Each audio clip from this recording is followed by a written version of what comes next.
So mga par, kamusta? Ang presyo ni Devin Haney. Pero bagong lahat mga idol, suportahan nyo naman ang ating channel. Maraming salamat po.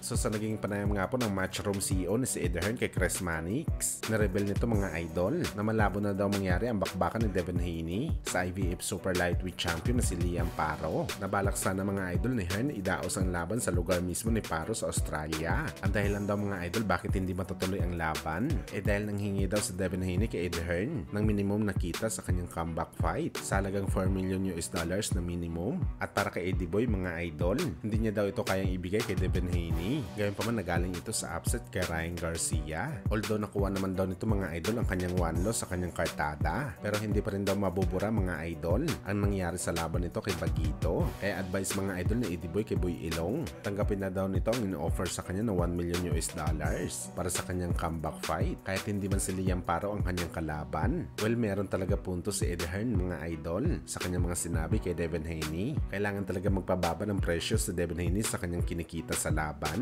Sino ba naman na promoter ang kukuha kay Boy Ilong kung sobrang mahal naman ng kanyang presyo? At isa pa mga idol, hindi naman marketable si Devin Haney. Naging malakas lang ang kinita nito sa kanyang mga previous na laban dahil mayroong pangalan ng kinalaban niya.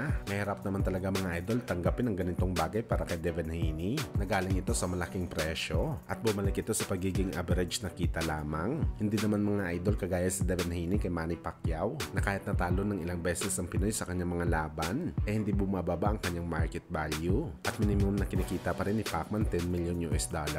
Depende talaga ang lahat ng to mga idol kung marketable talaga ang isang fighter. At si Boy Ilong hindi kayang tapatan ng kasikatan ni Pacquiao. At sa halip mga idol, matapos ang naging issue ni Haney kay Ryan Garcia, kinilala pa ito ng most hated boxer sa boxing sports. Matapos ipilit ang kanyang sarili na manalo sa laban kay Bagito kahit sobrang nabugbog ito sa kanilang bakbakan.